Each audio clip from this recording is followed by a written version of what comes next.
We are so excited for fans to get their hands on the first DLC of the season. We've been listening to your feedback, and we have so much more to come. We've got 4 intense maps and a brand new zombie experience.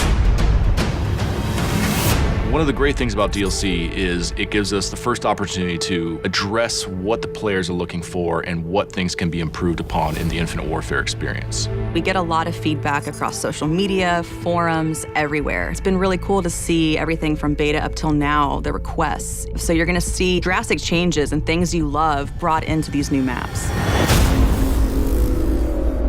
Noir is a dark, grimy, moody Brooklyn from the distant future. On one side, you spawn under the Brooklyn Bridge, which is kind of gritty. And then the exact opposite side of the map, it's a little bit nicer. There's cafes and parks. And then in the middle is just a war zone. Neon is a virtual training simulator for urban warfare. It's a Z-shaped map with a long sight line down the middle, a high B point up on a ledge, and a close quarters area in a nightclub in the 3rd lane. When you run around, cars will generate players. When they die, they will dissolve into a mess of polygons. It's a very interesting and fun play space to be in.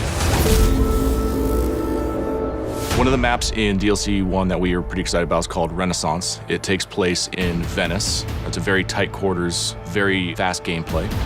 If you like to snipe, you're gonna love the church lane. If you like to run and gun with your shotgun or your SMG, you're gonna love skating through the interiors and engaging players.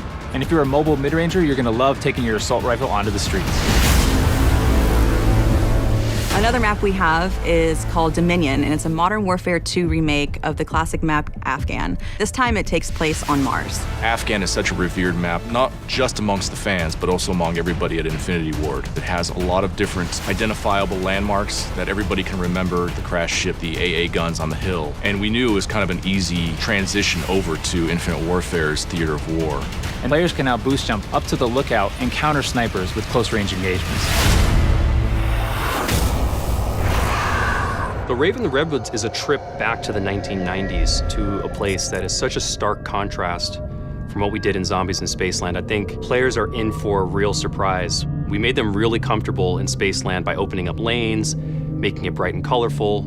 This is really a horror film brought to life in a video game form. It's going to blow people's minds. After getting sucked out of Zombies in Spaceland, our 4 characters appear in a cabin. They wake up kind of groggy. They kind of realize that they're maybe in the 90s now. As you explore outside of the cabin, you find out that you're actually in an abandoned camp that's been kind of taken over by a few hundred raver kids that are throwing an all-night rave party in the middle of the woods. The level has this dark, foreboding, kind of spooky vibe, and then the world comes alive.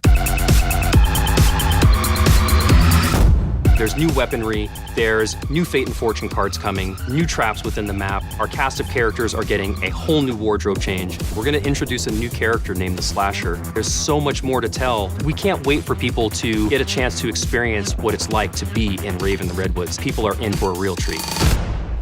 All of the devs here at Infinity Ward cannot wait for our fans to get their hands on the new content. The weapons, the quests, there's so much going into it. Fans are going to be super excited. Call of Duty Infinite Warfare DLC 1 pack will be available January 31st, first on PS4.